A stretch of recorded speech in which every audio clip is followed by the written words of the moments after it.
Welcome to Oddball History, dipshits. Today on Oddball History, we have a guest, Vinnie Corrales. Hello, hello. And he wrote a college paper one time about our topic today, which is Baron Von Steuben. I'm going to title the episode The Founding Zaddy. Okay. I'm really That's appropriate. I'm really excited about that. Yeah. But I just want to do his actual name, which is Frederick Wilhelm August Heinrich Ferdinand von Steuben. I have a couple other names for Do you that. really? He was born under a different name. Friedrich Wilhelm Ludolf Gerhard Okay. Augustine Heinrich Ferdinand von Steuben. They just couldn't pick a Roman general. I think he was born with one, but he was he wanted to add some flair to gravitas. it. Yeah. So I think those last, the Ferdinand and the August one, I think he added himself. Yeah. So he I respect that, a little rebrand. Yes, you know? yeah, for sure. Yeah, he thought his God-given name was not. It didn't justify. It didn't have his enough essence. pizzazz. Yeah, for who Which he is was. hilarious, reading his given name. You know, he's like, not enough. Not enough. Yeah, I need 9 names. 6 is not enough. Not enough flair. We need to get Ludolf out of there. Not a fan. Not a fan of Ludolf. So I was interested. You wrote a paper on this guy in college, right? Yeah, Okay. Was it just for a history class or just a general history class, kind of like unsung heroes of the Revolutionary Revolution. War? Yeah. Fuck yeah. And the paper was basically how homosexuality won America's independence. Okay. You know? Hell yeah. Yeah. That was. Yeah, I appreciate that. I like how they pretty much treated him like a NFL draft pick Yeah. that fucked up on draft day. Remember that dude that got caught with the gas mask bong? Oh yeah. And he was supposed to be a first rounder. It felt like the third round. Someone got a Laramie steal. Tunsil. Was that Yeah, I Laramie think it was. Tunsil? The Texans, yeah. Yeah. And they went, he got fired from the Prussian military when they found out he was gay. Yeah. And then, Well, I heard that it was the rumors that he was a pedophile because that at the time being gay in the Prussian military wasn't really a fireable offense.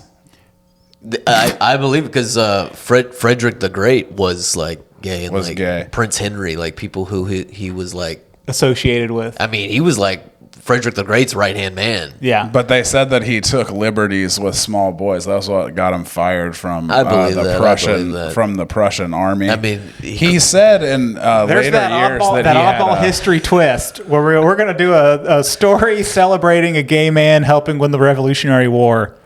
Well, it's And then Scott comes in. well, you understand he had an He's enemy. more of a Kevin Spacey I'm not character saying in he's this. no. I'm not saying he was guilty. He had an enemy within the military. He had made enemies within the within the power structure, kind of the Prussian military. And so when they did it was part of a downsizing. But he was a very decorated guy, so it was weird that he would get fired with the downsizing. But that was why. Yeah, back up on his story a little bit. Yeah. So he was born 1730 or something like that, and he was destined to be a soldier this whole time. He was already his destined to father have was a a Prussian. great military mind. When he was 3, he went to with his dad to the Russo-Turkish War or something. And then he when he was 14, he went with his dad. He volunteered to go with his dad and enlist. But I think when he was 17, he actually enlisted officially. And then he quickly worked his way up the ranks of the Prussian military. So within 10 years, he was already a lieutenant and was. And at the time, the Prussian military is the best in the world. Oh, yeah, they're the ones doing it. Stone cold. They're They were. the Yankees. They said that they were an army with a country rather than a country with an army. Oh, wow. That's a great line. I like that line a They lot. said that a Prussian soldier could load and fire in 11 seconds. That's with a musket, so that's pretty impressive. Which made it made them deadly both. Head up, and when they were on the retreat, they would turn around and blast their muskets at you. So they would do these organized retreats, and they were very good. And that comes in big for the American military later, because our guys at the moment, when von Steuben, I should say, comes in. Thank you. the American army, we just run away from bayonets. When the English do a bayonet charge, our guys are just like, oh fuck. That's our official policy with bayonet charges. Is we run also away. I think a lot of the Americans weren't using the bayonets for. That's right. They were like using them as like tools. Yeah, they were they were using to like scrape things off of like a tree or something. And he came in there and was like, maybe you guys should do this with them. And they were like, the stabby stick. You should do some stabbing. I know they didn't have hot dogs, but I'm imagining them roasting hot dogs on their. They did say they used them over fires for like rotisserie and yeah, they were not. they were not big into the bayonet charges. Yeah. So so when he's like 33 is when he gets kicked out. And like he was like Frederick the Great's like, Frederick the Great was like a great military mind, and he was like teaching him everything he knew. And I think there was a little like there's some rumors swirling around that like Frederick the Great and him had like a an affair, and then that's like kind of why it just ended very abruptly. Yeah. And why he was like kind of kicked out. Because he shat where he ate. Exactly. Yeah. I mean, it's a tough, but he worked his way up the ladder. So if he wasn't putting out like that, who knows? Yeah. But so then he was like bouncing around from like job to job, and he still had this like this gay cloud over his head. Yeah. He was trying to go to work for like other armies, and they were like, we looked into it. It looks like you might be gay, so that's going to be a hard pass. Yeah. So. I think he links up with the guy who's like the minister of like war or something from France. Yeah. And that's how he like ends up crossing paths with Benjamin Franklin. And which, if you cross paths with Benjamin Franklin in France, you're probably having a good time. Oh, they're partying. Yeah. They're partying. I can only imagine the party. Yeah. Yeah. Meanwhile, like George Washington's like in the United States, like like he's about to like lose his coaching job basically. They're getting their ass We're running kicked. with the football thing throughout this. Freezing his ass off, running away from bayonet charges. At Valley Forge, they had like a terrible winter, smallpox outbreak. I was reading about like their camp, how disorganized their camp was. Like animals would die, and they would just like leave them there. Yeah, they would strip them for meat and then just leave the rest of the carcass. Yeah, they're like shitting right where they're like making the food. Like it's like not good. It's not good. So George Washington is like, looking for any kind of help. So he like phones over to Ben Franklin and is like, yo, you got anything for us? We need anything we can do. And he's like, I think I got this guy, Baron Von Steuben. He seems like he has a good mind, like a good military mind. And Benjamin Franklin asks him if he wants to do it. And even then he's like, I'm kind of got a good thing here in Paris. Like, they're cool with me being gay in Paris. But like, meanwhile, Paris was about to like outlaw sodomy. Like, it would be like, we're coming for you. Yeah. So then, I think he even, that's when he like approached the Dutch army and was like, you guys, you think maybe I can just stay in Europe? And they're like, no, I think you're gay. Like, you gotta go. So then he took Ben Franklin up on his.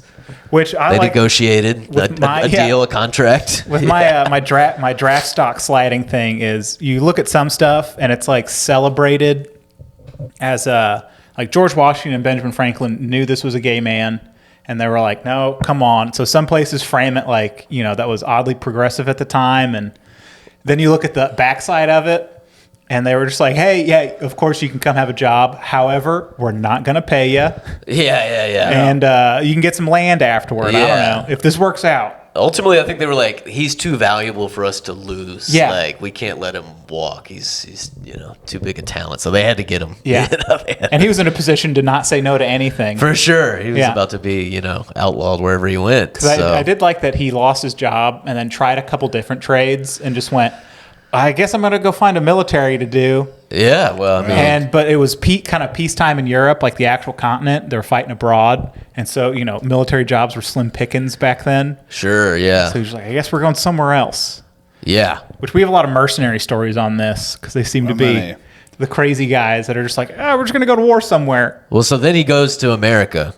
And when he gets there, he almost gets arrested. Because him and his little entourage is like Fab Five. Yeah. These guys are like cooks, and they're like, hairdressers or whatever he brings them with. He's got this little dog he carries with him. Fuck that's right. An Italian greyhound I read. There's a statue of it somewhere. Azor. Does that's that sound right. like the dog of a gay man or what?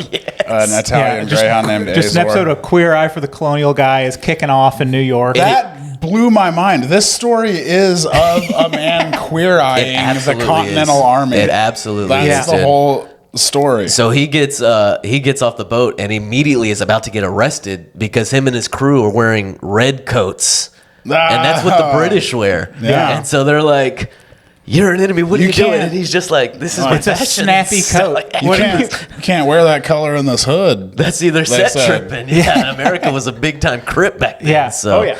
they didn't fuck with the Bloods Yeah, like so they that. almost get arrested immediately. That was a hilarious part in the story. I also loved that they had to like sell Von Steuben a little bit to Congress. Like they were like because they had brought over a lot of foreign officers, and so native-born officers who had been getting the shit kicked out of them in the war the whole time were like, well, fuck this, you're paying these foreign guys to come in here. It was basically like in Mighty Ducks when they bring in Adam Banks. Yes. You know?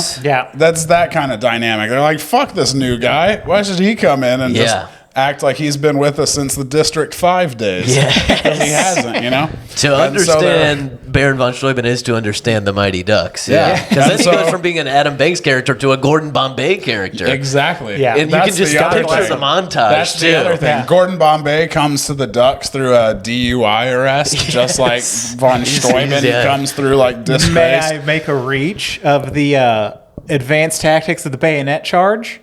The flying V. Hey, absolutely. Thank you. Yeah. That's good. I'll see myself out. All right. That is good history scholarship right there. Yeah. So they're like, they make up his, they totally fib on his like accomplishments. They say he was like a lieutenant general in the Prussian army, which he never was. He learned a lot and he was a great soldier, but he was never a lieutenant general. But they were like, he is a lieutenant general. They had to beef up his bona fides. And bona then, fides. so between the lies, and then they were like, he'll also work for free. They were like, all right, deal. Let's get him in here. Yeah. Yeah. And so he heads to Valley Forge. And then and morale was like at an all-time low. Yeah. They're like, we're not going to win this war. Like, I mean, he gets there and like he writes about like they have like they're basically naked, so they don't really have a uniform. All These their guys are clothes ugly and their tattered. mothers dress them They're funny. They're sick. I mean, like, and he just comes in there and he doesn't speak any English. The only English he knows is like squad, halt, and goddamn. Yeah, he knows goddamn. It's the only English curse word he knows. And he's just like yelling like German and French, like vulgar. He's very loud and vulgar, like yelling at all these people. Think of that with like it happens more on like international soccer teams where they have people from everywhere and the coach is from somewhere and Oh yeah. like, how does it feel to get yelled at just in a language you don't understand and some guy's just like dog cussing you and you're like I get the vibe. I don't know what he's saying though. Yeah, well, the montage goes through with like just the transformation of this group because they didn't have any drills, they didn't have any strategies, they didn't have any tactics, they didn't have any discipline or order. And he's just like in you there. said, the shitter was by the kitchen. That was one of the first things he addressed. changed So he all was like, that. hey, guys, we should probably shit in a different place from where we prepare the food. And they were Which like, is- whoa, this guy. Queer Eye, dude, Anthony. This guy Yeah, this Anthony. is the pro. Anthony Tan moment. France, he was like, these uniforms don't work. We need to get you guys uniforms. Jonathan Van Ness, he was like, you JVN guys came in with the hair. You guys don't have any hygiene. They weren't even like cleaning their teeth or anything. He was like, this is how you brush your teeth. Like, this is why you guys are getting sick all the time. Like, Karamu, he was like, you guys can do it. We got morale. Bobby Burke, Yeah, he they're was like- like, move this dead horse somewhere else. Is Bobby Like, Burke the one that cooks? He's the homeowner. Anthony is the one that cooks. Anthony. Bobby Burke is like the real MVP because he does all the home renovations and shit. Oh, okay, that's right. What's the black guy's name? Karamu. Karamu. He's there for we go. Okay. moral like therapy- therapy the kind of therapy, thing. yeah. Yeah. But he did it all. Baron Von Steuben did it all. He's he did all five of them that in one. for the and the way he did The other four of the Fab Five were just dudes he was banging. It was a less efficient setup than the TV show. Well, I guess he was like, it took him a while to get used to like getting yelled at by this German, French, Prussian man, but they like loved him. Yeah, they came to love his cussing. They would laugh at it. Like by the time he's done like yelling at him, like they're just like barreled over, like Yeah. laughing, and he seemed to like really care too. They said like he would take time to show them things, so it was like a mix of he would hilariously cuss them out, but then he would also take time to show them how to do things. It was right. whenever they're growing on him and he's growing on them, and he likes them. He likes the American soldiers because he even writes about like, any French army man, like you give them an order, they just do it. Like here, you have to tell them why, and then they'll do it.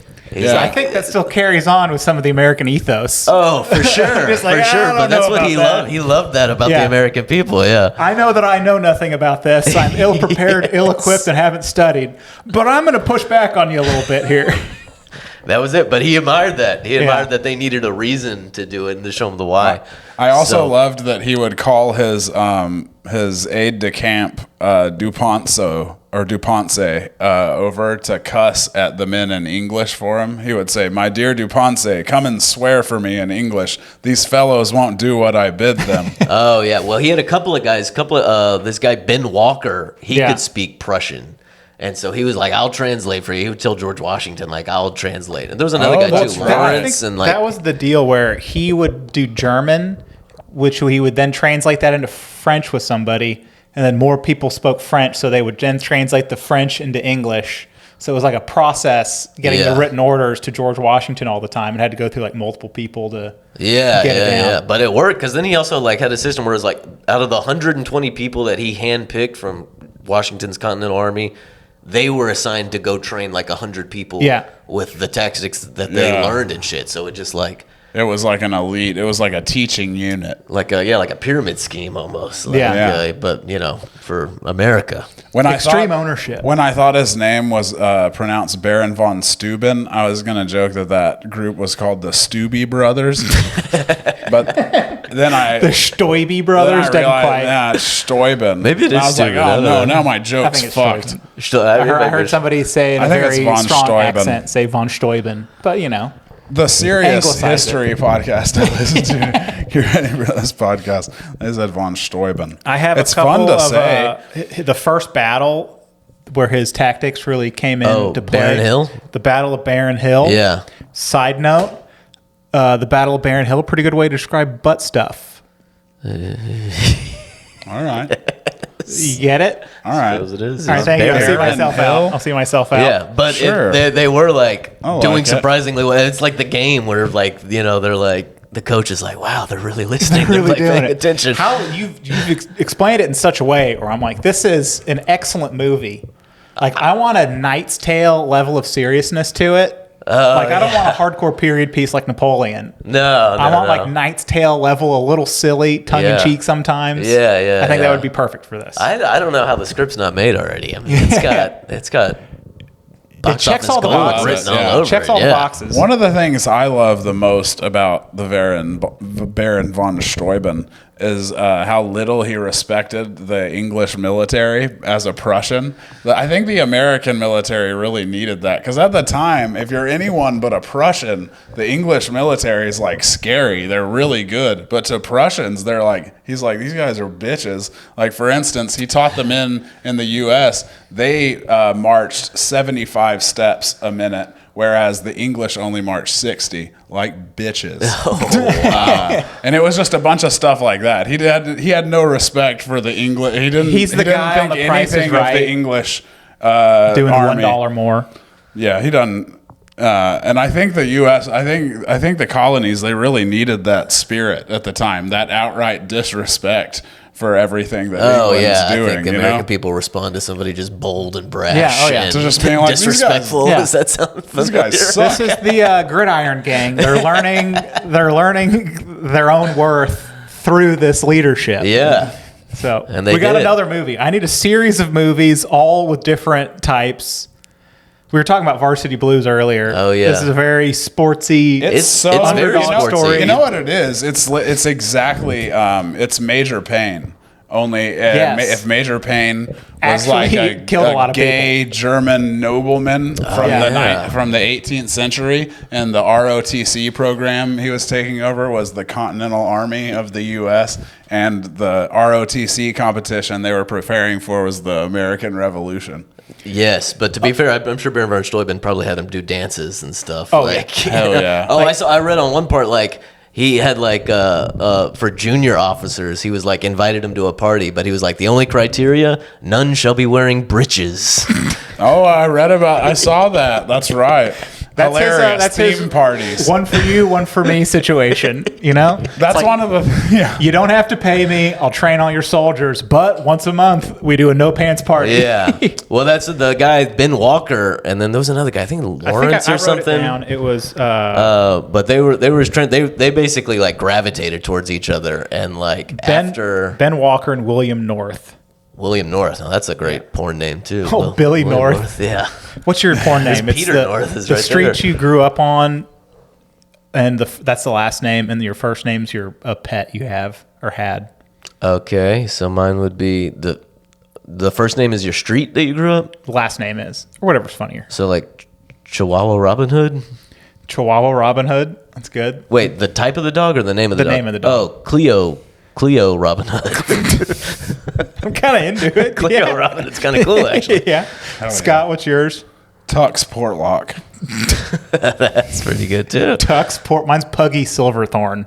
Oh wow. Yeah. So Those are sorry for pretty that good. aside. I saw. Puggy Silverthorn sounds like a producer, not a. Yeah, he employs I'm us. behind the camera. Yeah. I'm He like, employs someone Tux and Tux. Cleo. Somebody Yeah. get Tuck Potluck over here. I saw one that was like your IKEA furniture name is your first name backwards with an umlaut over the first vowel. Oh, that's going to be hard to do. to talks. That would be your yeah. So mine was like Ianyev. Noslin. That sounds like a real one. Yeah. Yeah. Do you think when Baron von Steuben, Thank you for getting back on track. do you think when Baron von Steuben first showed up, all the guys in the army were like, a Prussian guy, does this mean we get the helmets? The pointy helmets? Oh, do you think they know about the Do helmets? you think they were like, we're going to get the fucking helmets? Yeah. This guy, we're definitely getting the helmets. And Well, then they were disappointed because they never did get the Yeah. helmets. If probably not for trying from his part because he did everything they could to like make them look. Whenever he first got there, one of the soldiers wrote that he looked like a perfect personification of Mars, the god of war. Oh, yeah. With his like hair, he had a pistol on his side, he had a beautiful like gold coat. He Yeah. was just like, I like to think that guy compared everyone to Mars, the god of war. He was like, you should have. Well, they did say that when he was training those 120 soldiers initially, like he would, stand muster like twice a day, and he would always be in like full dress. Like he never looked at like it was important. yeah, His well, looks were important to him. sure, he 'cause has it, an image to uphold. He was an image guy. Yeah. He's got branding in place. Absolutely. All right? Yeah. I mean, we saw the names.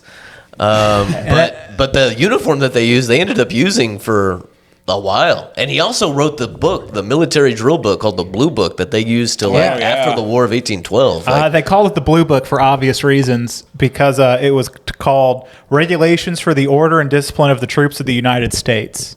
that's the book. Little dry, little wordy. That's the Blue Book. Yeah. Nailed it. yeah. Blue Book has a ring to it. And they said they used it for decades afterward, Yeah. and actually a lot of like the core tenets of it are still in place today, and a lot of like manuals and Dude, things. he helped like co-found like West Point and Yeah. like All the specifications for how you should hold a no pants party are in there. The junior officers.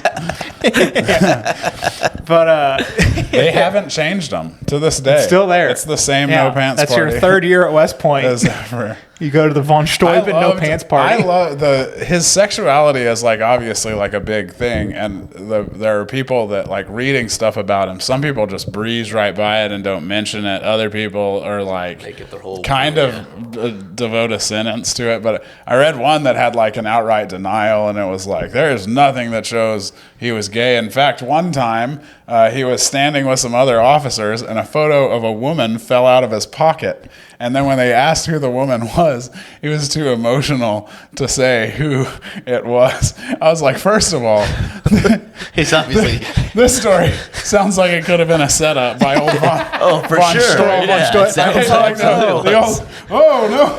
Oh, let me put my picture of titties that I love back in my pocket. Ooh, I'm hard looking at this.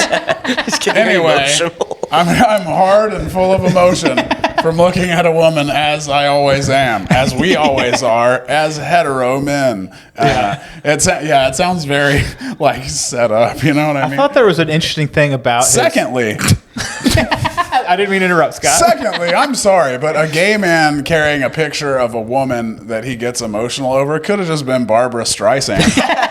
You know? Let's not dismiss that theory out here. Happy days are here again. No, that was well worth. I apologize for interrupting that. No, I had forgotten my thought, and then I only remembered it after you had started talking. This was an interesting thing, I thought, where with Benjamin Walker and William North, were his two like aide de camp, which was like obviously a French term, but he said he loved them and had a very deep like emotional connection with them that he talked about. And so since even in the colonies, like sodomy and being gay was still a punishable offense, we're founded as a very deeply Christian nation. You couldn't like be out and about and open about it. Dude, he was as open as you could be. And he was getting like star player treatment because there was a guy in the Continental Army that got accused of being gay. And like George Washington, like his sentence was like being dismissed with infamy. And he was ordered to be drum rolled out the next morning. What is drum roll? I get the guy walk like out. as like deeply shameful. Yes, if deeply you think shameful. of getting kicked out and your punishment is to be shamed publicly, It's like rather than being murdered, seemingly progressive. That is true. You know? Yeah, I guess Also, so, it's about baby steps. It's like the 18th century version of how in Love Island, U.S., how when someone gets eliminated, you take all your luggage and you have to walk by this neon sign and it says "loves me" on it. And then when you walk by it, a thing that says "not" pops up. So this loves me not. Yeah, Very ignorant. drummed out. You can't give us a historical topic we can't relate to multiple Netflix originals. That's right. At the drop of a hat. We don't even need to know. We don't prepare this. That is star player treatment, though, Yeah, is it? No, that's him absolutely being is. like. But those two fellas, they were in their like mid to late 20s at this point.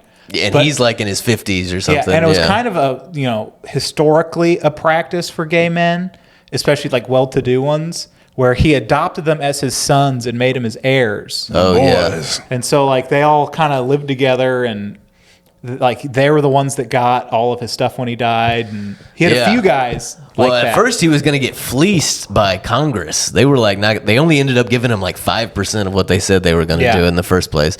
But George Washington loved him so much that in fact, George Washington's like the last thing that he ever did as president was like a couple hours before, or as commander in chief, a couple hours before he was going to resign, he wrote a letter. It was like the last letter he ever wrote, and it was to von Steuben, and it was like just singing his praises, being like, I everywhere I go, I talk about you, I love you so much. You have no idea what you meant. It's a real like Eminem kind of Stan letter that he does, because towards the end of it, he's like, after I'm done here, I'm going to be at my home at the Potomac River. Like, would love to see you. Anytime you want to swing by, you can swing by. It's just like this overtly like kind of. His parties were awesome. He was like, George Washington hated pantsed parties. Like this von Steuben guy gets it. Yeah, but then I think like they had to like pull some strings to get like some land, but he got a shit ton of land. He got like 16,000 acres still, or like, something. it's still a city in New York, like kind of by Albany, where it's Steuben, New York. Oh, really? Okay. Yeah, it's an unincorporated community. Apple mapped it. Wow. It's up there. Because that's where he died, was in Steuben, like the land he was given. Big flex, I thought. Big flex. Yeah. If you die in your last name, comma, someplace, that's pretty cool. Cool. For sure. You did a good job. But then he was also George Washington, not as commander, as president. Was he still called commander-in-chief? I'm not sure. Yeah. He was his chief of staff. Yeah. So even after the war was done, he had like a prominent position in the U.S. government during all the founding and all that. Yeah. So he really was. I mean, went from like inspector general to the founding. Yeah, the founding Zaddy. I'm too proud of that. Is there any other things with him that you thought were funny? It's a great story. He was at Yorktown at the end. Remember that? Remember Yorktown? Battle of Yorktown? Yeah.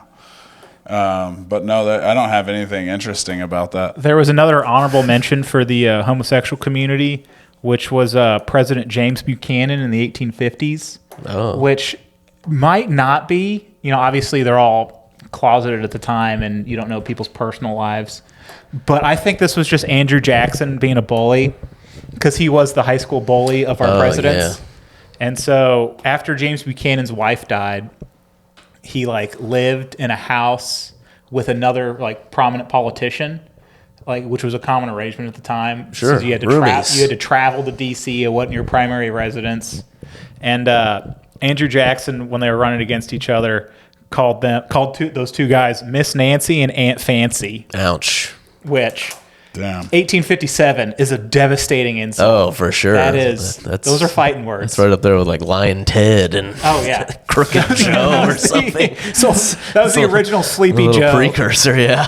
Was he won the presidency, being called Aunt Fancy. Sleepy and woke. I don't really get it. It's kind of a weird thing that they got going on. But yeah, that's the story of Baron Von Steuben. Dead at 64.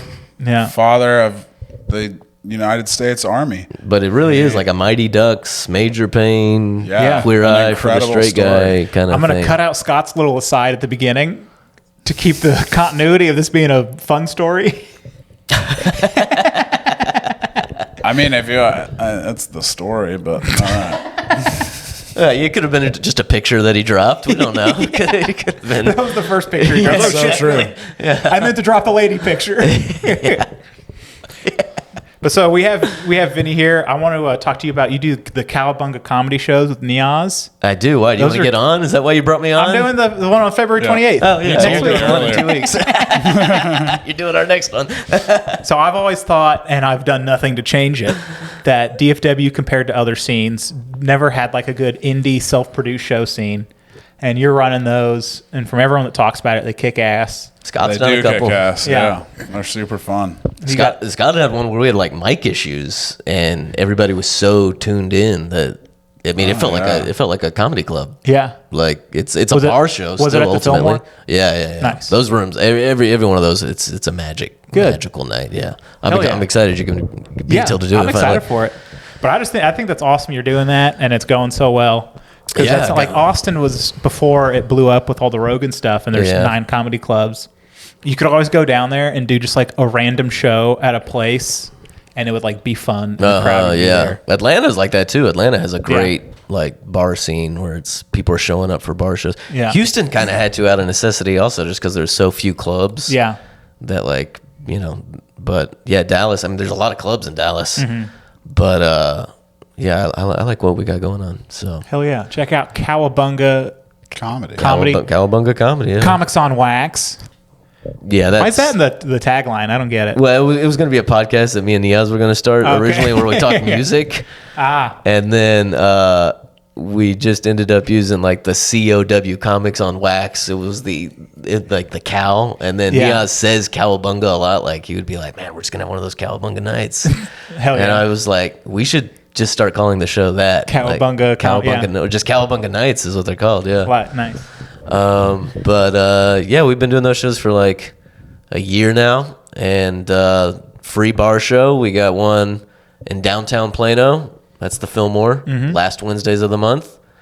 We got one at Elwood BFD in McKinney, and then our third location, our first one's going to be in March, the third Wednesdays of the month. Elwood's the second Wednesdays of the month. The new one's going to be at Intrinsic in downtown Garland. I've never heard of that one. It's very cool. Yeah, it's very cool. Are they all bar, dimly lit, or they have different vibes to them? They all have different vibes to them for sure. Fillmore's the most like a comedy club. Yeah, just the way it's the stage is centered and how everybody's kind of around them. But if the Intrinsic one goes good, it's going to be maybe more magical than the Fillmore ones. Yeah, because it's a great spot. It's a great spot. Well, I think it's awesome, and happy it's going so well for you guys. Hell yeah. Me and Niaz Shabazi, he's kind of the guy who talks to all the bar people. Yeah. Not really So my it makes MO. sense for him. Yeah. Because that's always, the only thing I like trying to help people start like open mics and stuff. And it's always such a nightmare for like the bar people. Oh, yeah, because you're essentially ambushing them, yeah. You're ambushing them. You're taking an off night where they're not making money. And with the hope that the comics will buy beer. Right. And then they always like start good and then immediately fall apart. Yeah. That's these shows, they're all free shows, and we're lucky enough that they're kind of like snowballing. We're like the last one, like people are showing up like 2 hours early to make sure they can get a seat because they know they didn't get a seat at the one before that, and it's only a monthly show. We have some friends that live in Plano. Awesome. One of the ladies that works with my wife, I was talking to them at the Christmas party, and they live in downtown Plano. And he was talking about the Fillmore. He's like, we try to go to every one. Oh, really? You ever seen like a 6'5", 6'6" white guy with long curly hair, like past shoulder length? No, he's a striking I'll be on the lookout. I'll be on the lookout. Yeah. What's his name? I forget. Okay. Well, it was a Christmas party. Nice guy though. Well, it's good to know that word's getting around. Yeah, for sure. But yeah, Scott, you think anything going on? No, not really. I've been getting back into watching Twilight Zone. You guys like Twilight Zone, the original? I thought you were just going to stop at Twilight at first. I did too, honestly. No, I've never seen Twilight. Kristen Stewart. This guy's well read, yeah. I was watching there's one starring William Shatner from back in the day, and the premise is he's newlywed, and he's on his way to his honeymoon with his bride, and they stop at this diner, and there's like a little thing on the table that's like a fortune teller. It's like a little thing with a devil head, and you ask it a yes or no question, and it spits out an answer. So it's essentially a magic 8-ball, only William Shatner starts taking everything and says, like, personally, and so he like won't leave, and finally the wife's like, we gotta go, and so they leave, and then she almost gets hit by a car, and so he's like, oh, the machine was trying to tell us not to leave, so he goes back and he starts asking it more questions, and she gets mad at him again. Eventually she pries him away from it, and she's like, they hug. It's like a very emotional moment that this guy was able to stop asking the little magic 8-ball for questions, and he's like hugging her, and he goes, yes, let's go get our car and drive out of this town. And then he looks at the devil head box in a very stupid move, I felt, and he says, and we'll go wherever we want to go and any time we please. And then you think the wife is probably thinking, oh no, I have married a very stupid man. But no, she is like really proud of him, and she hugs him and says, oh, Don, I love you. And he says, I love you too. And that's the end of the episode.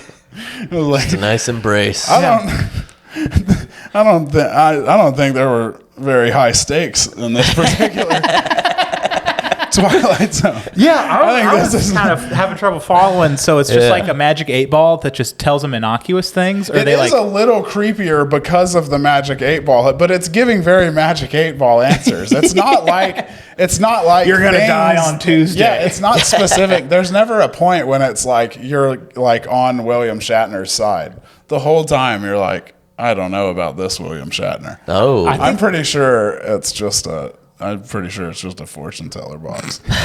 Hey, Twilight Zone can't win them all. They have a lot of episodes, They do. Yeah, they can't all be home runs. The only one I'm familiar with is the one where the guy at the end of the world, he finally gets the time to read his books, and then his glasses are broken. Oh, no. So that's one of the best ones. Yeah. Yeah. He can finally read his books, and he bends over and his glasses smash on the ground. Oh, cruel fate. Yeah. That's brutal. I had the great equilibrium reset after was featuring for Chris Porter at Hyenas Fort Worth, and it was like everything was sold out, crowds were great, it was easy, and like all the shows went great. Hell yeah. You ever have that when you're riding high and you're like, I think I might be pretty fucking good at comedy. Oh yeah. And then you're like on the horizon, there's just like an iceberg of just like, oh, hold up, you're not great yet.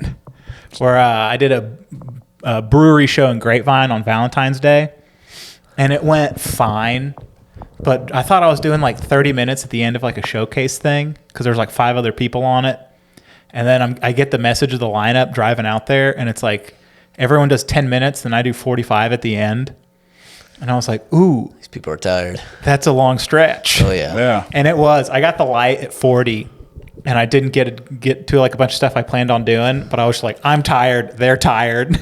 Right. Like you could definitely feel the wave landed. Did people stick around for the most part? Then? Yeah, people. There was probably like 50 people there, all stuck around. Oh, nice. But you could kind of tell there was more like fidgeting going on, and it was just like, I'm not. I got the 45-minute light, and it was just like, and good night. Well, you know, so that's all. 45 at a brewery that's tired is commendable, though. It's commendable for sure. I was like, hey, if you can put me anywhere, I'll talk for 45 minutes. Yeah, with more in the tank too. You could have got to some more, but you were looking out for them.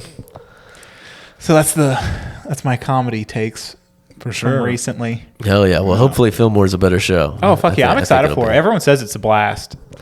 Yeah. You did it. When's the last time you did it? And was that the November one? Who was on yours? Yeah, not too long ago. Well, that was Tyler Elliott, Trey Mack, and Angela Walker. That was probably one of our best shows of the year. To be fair, it fair, was really good. That was a real good show. I'm always surprised by what a good singer he is. Oh yeah, dude! I just worked with him at Fort Worth Hyenas on the 325. Yeah.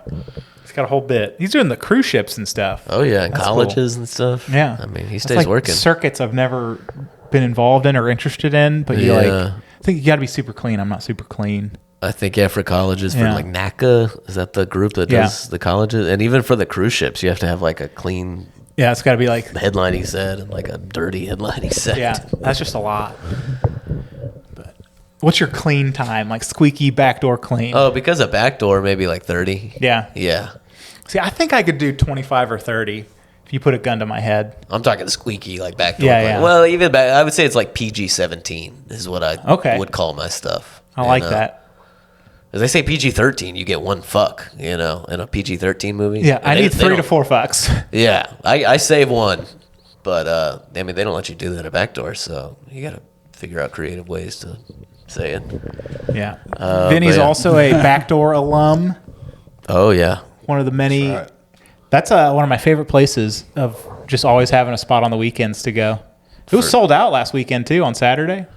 Oh yeah, yeah. I mean. That room is like small, but whenever that room is like popping, that's like 35 max, something like that. 30, 40. It's like close to 50. Is it really? Yeah. It might be 49 actually. 49, but I mean something like that. They squeeze in as many people as they can. But that's just a great room to like just batting practice, Oh, just for sure.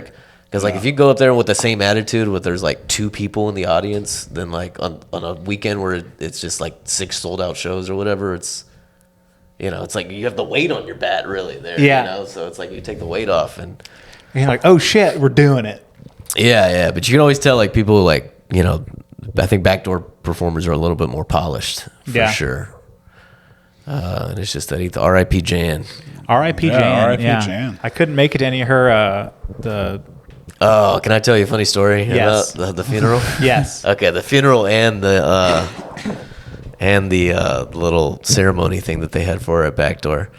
So, okay. Jan is one of the co-founders of Backdoor Comedy Club with Linda Stogner. Yes. Here in Dallas. It's moved a couple locations, but they've just had this little comedy club going. It's been a great spot for local comedians for a couple decades now. And they met back in the 80s. So they've longtime friends. And she passed away. It was cancer, right? Yeah, ovarian cancer, I think. She's had it for a few years. Yeah, it was cool at the ceremony because you were like, I mean, I was like meeting some like backdoor comics from like the 80s. Really? So it was like a real like past, present, future of like the club was there for a thing. But it was everybody like, people went up and spoke and Varghese, he had a really, really touching thing to say. Dez came up, and as soon as Dez comes up, I'm like, if this dude gets into his set, like just knowing Dez, having done a truth and comedy with Dez and seeing, remember the truth and comedy shows with Byron? Yeah. So once I saw, see microphone, I see stage. Yeah, exactly. Oh, no. Exactly. One time he did this truth and comedy, and this girl, they have a traumatic story that they give, and the comic plays with that or whatever, and you get the story in advance too, so you can like write jokes that with it. Yeah. So she does her like just gut wrenching like story or whatever, and he gets up there And it's just same set. Like, it must have been about 5'11", 5'12". I don't know. And still kills. So he gets up there. Disregard the prompt. Exactly. I love that. So I'm like, well, what's he about to do? But he got really emotional, and he got me choked up too. But at the very end, it was this dude that came up. I guess he was doing comedy like in the early 90s. And he was very nice and sincere, but at the end he was like, and if you all indulge me, I know Jan is gone, but she's in this room right now, and I can feel her spirit in here, and I think if we could just all just send her off the right way with something I've prepared. And so I'm like, what's he about to do? So he pulls out like a speaker, like a portable handheld speaker, and he's like, pulls out his phone, he's like fumbling, and it's like going, he's like, stay with me, folks. And then finally he pulls it up, and it's the first notes are like, dun, dun, dun. And I'm like, this is Claire de Lune. Like, this is like the song that they play at the end of Ocean's 11. Yeah. Like, I look over, like, someone next to me, I'm like, this is a 6.5 minute song. And so this guy, he has the speaker to the microphone, and he's like looking down, eyes closed the whole time. And I'm just like looking around, just dying. You could do the whole goddamn song. Dying, laughing at. And you see like Linda, she's like looking around. She's got that look like whenever people are like bombing at the back door. And she's like, oh, what am I going to do? And then she can like start to sense that like people are like laughing at him a little bit just because it's gone on way too long. So the song doesn't end. It's like 5 minutes into the song, and he gets a phone call.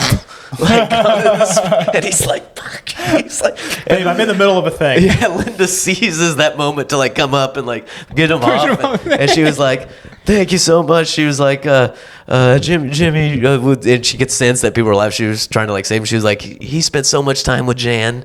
Like whenever she was in the hospital, he would come and see her all the time. Like, she would never let him play that song, but that place just erupted. That's awesome. It was hilarious. Like it was like a very fun night. Yeah, that's awesome. I'm sad I missed it. I was just at work, but yeah. You got any shows coming up? Yeah. I mean the Cowabunga shows we do. Yeah. When? How often? When do you drop this? This is coming out on Monday. So next okay. week. Oh, then I got kind of something I could plug out if these people want to come.